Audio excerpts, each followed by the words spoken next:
Hi, welcome and thank you for attending my presentation, uh, which is really titled Creating an Online Program, Major Benefits and Challenges, with the motivation of addressing why should you consider creating an online program, especially if you already have an in-person program within your department or school.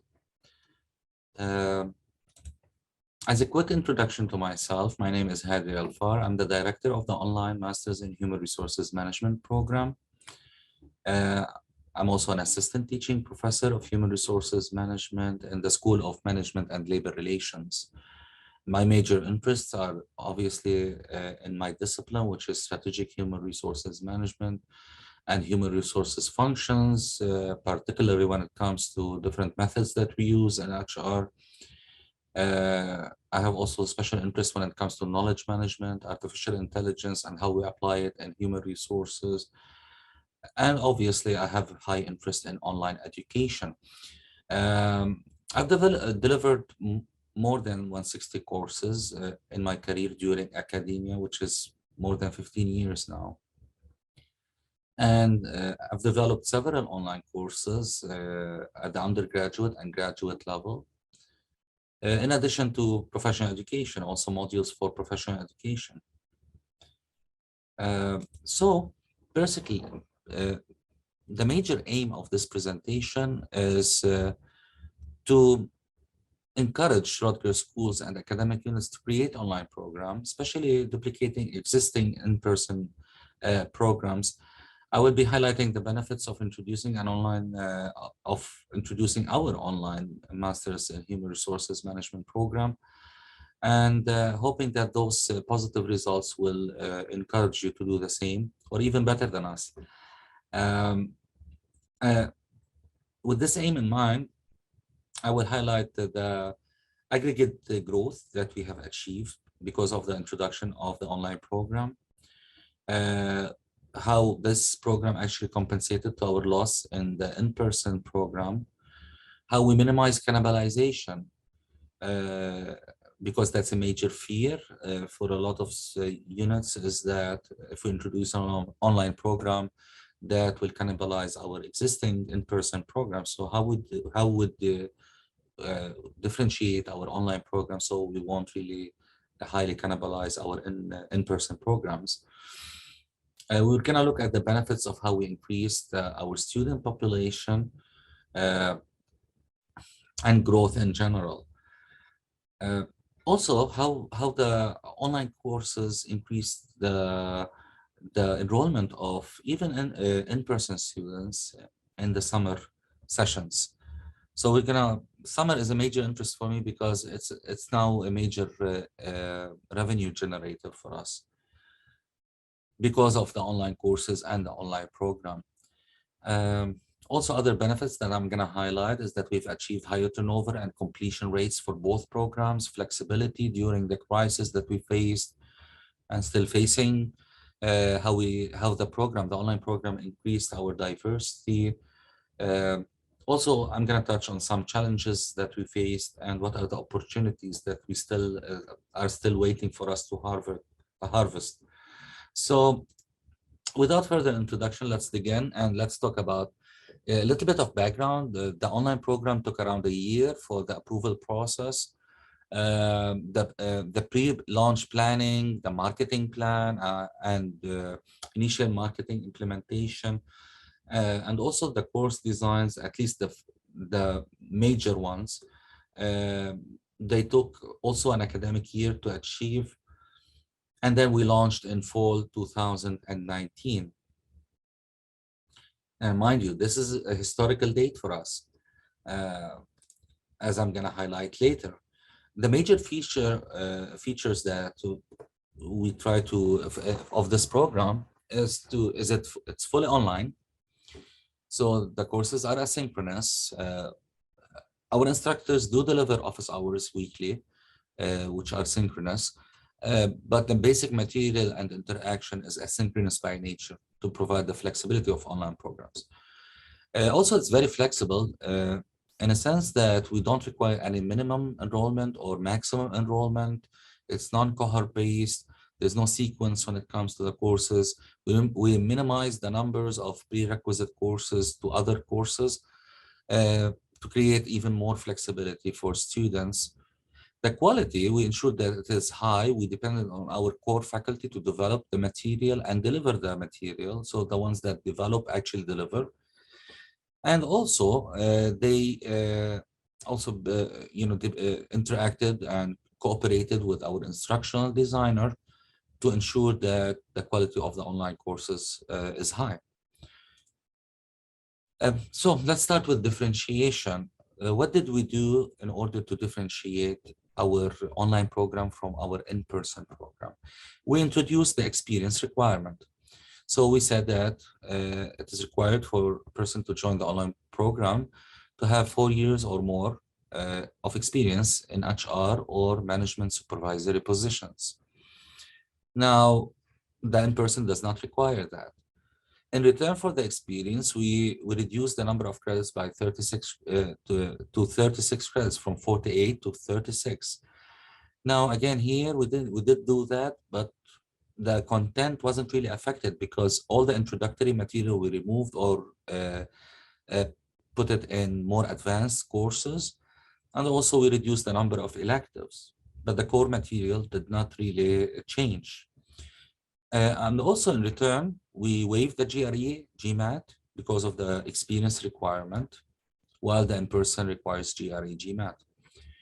And we created one tuition rate for in-state and out-of-state to unify it. And basically it's one tuition rate, while for in-person, we maintain the differentiation between in and out of state. So we did some differentiation, and I'm gonna highlight why is that important. Well, in our in-person master's program, mostly recruit fresh graduates and international students. So a lot of them do not really meet the criteria to begin with that we put, which is 4 years plus experience, years of experience. Now, for if you look at the breakdown of our in-person program, 62% of them are our 4+1 year program. So those are our graduates from our school that decides to continue into graduate studies. And those already have a waiver of up to 18 credits. So for them, it is best to go to the in-person program. And then the international students, due to the visa requirement, they have to attend in-person sessions. They have to be full-time and attend the in-person classes. And 22% of our in-person program are international students. International students cannot take except one maximum online course per semester. And so that will leave us to 16%, out of which those 16% in the in-person program are fresh graduates from, a lot of them are fresh graduates from other colleges. So the potential cannibalization, we're talking about less than 5%.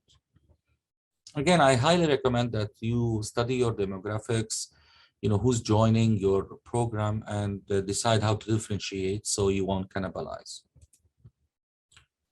And so in other words, what we did is that we're targeting full-time working professionals that are mid-career or above.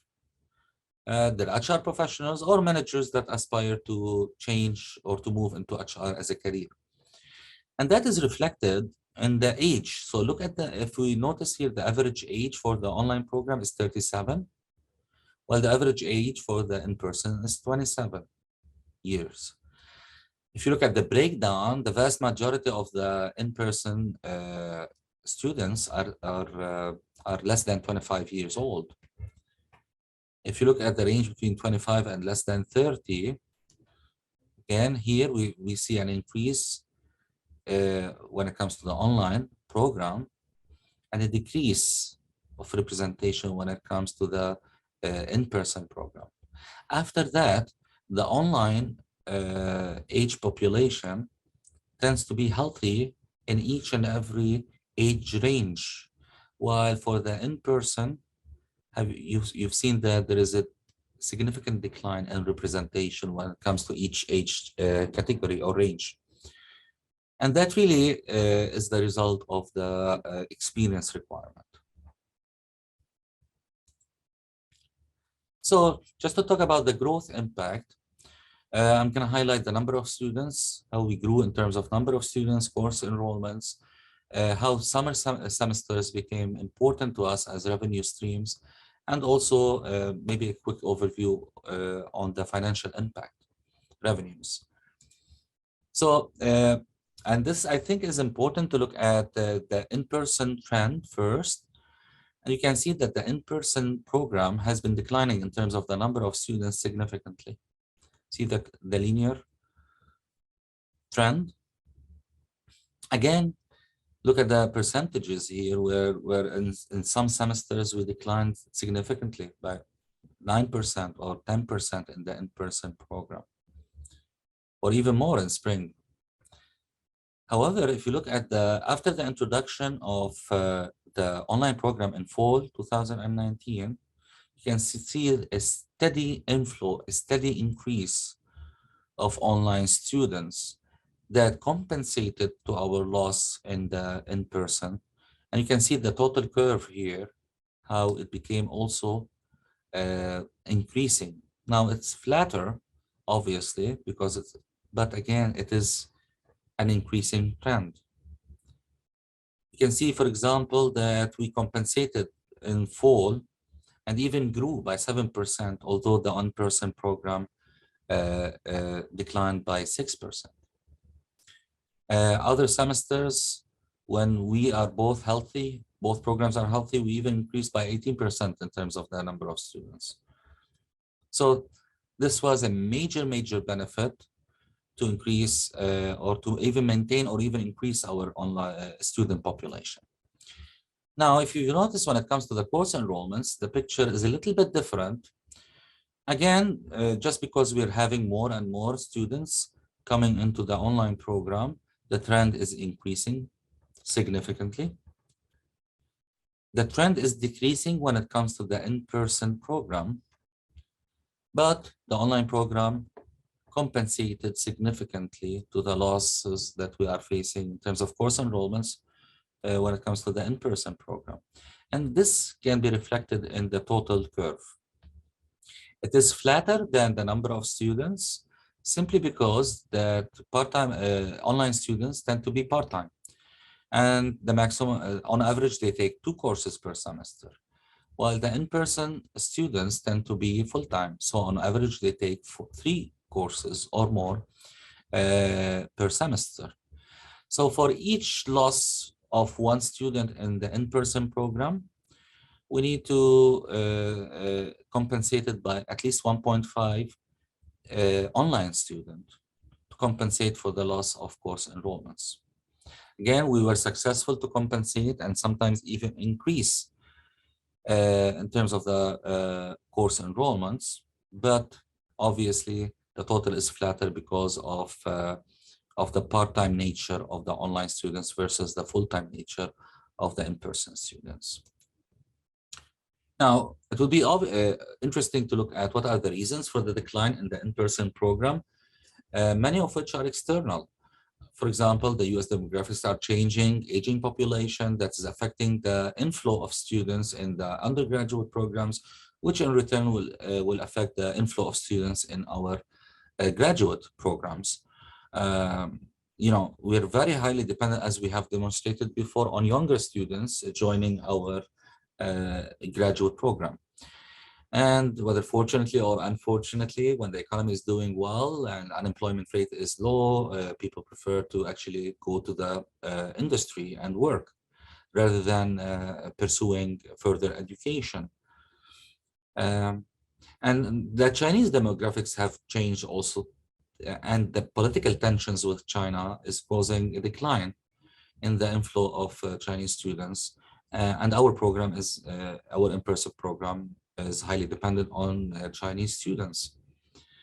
And the fourth reason is the fierce competition that we are facing from other countries, English-speaking countries and even non-English speaking countries that are providing English graduate programs.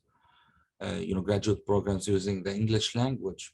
Our major competitors, as a lot of you might know already, like the United Kingdom, Australia, Canada, and thus they're absorbing a lot of the international students that might come to us alternatively. And obviously, we are much more expensive, which doesn't really help in competition. The US is much more expensive than other countries. So what is the solution? We're targeting a different US demographic group that is working mid-career and advanced career professionals. In other words, if working professionals cannot come to the university because of the inconvenience of commute, and also because by default they have to live around our university, the university will be coming to them. Now, even during COVID and low unemployment rate, the online program still grew. So again, by changing or shifting your targeting to a different demographic group, you're actually bypassing a lot of the reasons why the in-person programs are declining.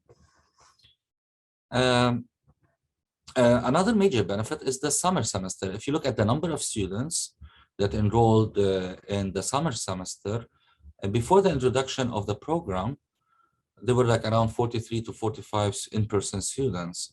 After that, the number increased significantly. So for example, in summer 20, we had 88 students enrolling in the summer session. Summer 21, 101 students. And that reflected automatically on the course enrollments. Right? Where, for example, in summer 2021, we had around 170 enrollments, course enrollments. Now, the beauty of it is that because it is summer, most of our courses were online courses that we've developed because of the online program. But those courses, a lot of people want to take them, even the in-person, especially because of the flexibility. During summer, international students want to go back home, enjoy their summer with their families. A lot of people want to travel. So even while doing so, they can actually join online courses. So summer became a major, major revenue inflow to our school, representing the revenue of half a semester, half a fall, or half a spring. And also the tuition and fees that we're collecting because of the online program has increased significantly for the online program. Those are the figures for the online program, where we started in year 1920 by around $440,000. And we ended up having revenue from the online program of $1.6 million in 21-22. So again, the financial impact is significant to our school. So again, just to summarize that, we compensated to the historic trend of decline in the in-person program, and we were minimally affected by COVID-19. As a matter of fact, we grew during COVID and maintained enrollment for both programs because we were able to provide high quality online courses because we already developed a lot of them, and we had the instructors that have the qualification, the capability of doing so, and the program is still growing.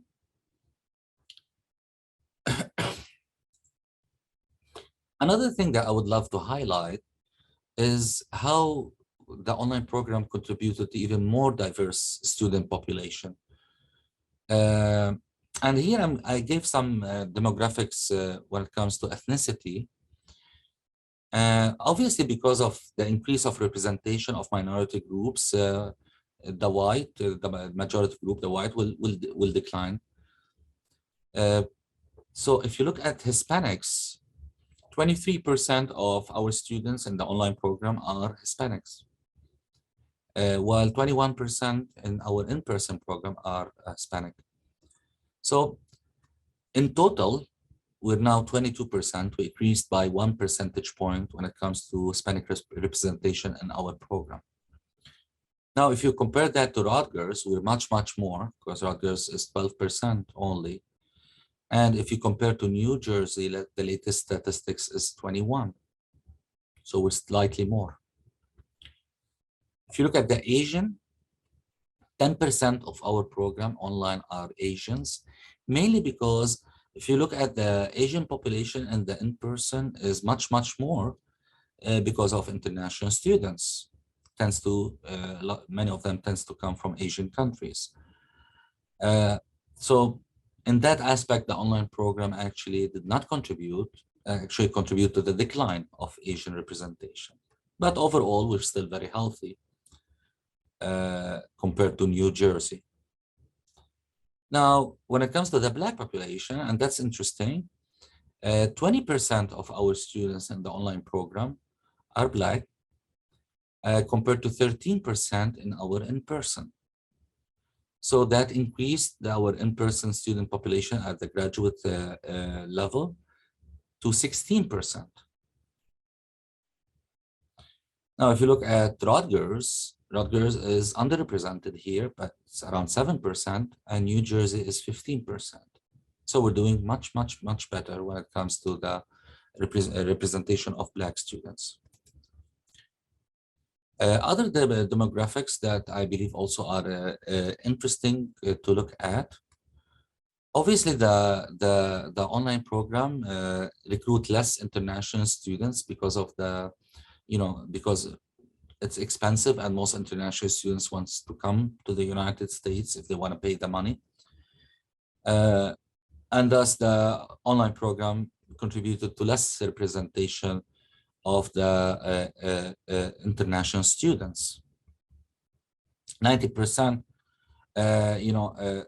and I believe also what's really interesting though, is that if you look at New Jersey, in-state versus out-of-state, the in-person, the online program, 24% of them are out-of-state.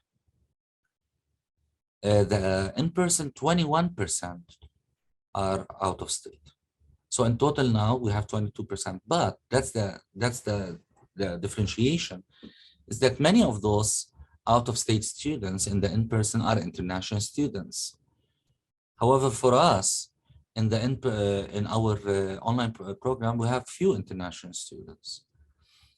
So we are decreasing our dependency on international students by introducing the online program.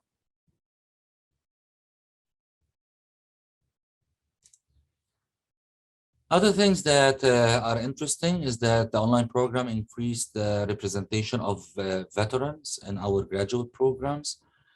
Around 8% of our student population in the online program are veterans versus only 3% in the in-person. In total, now we have 6% of our graduate program are actually veterans.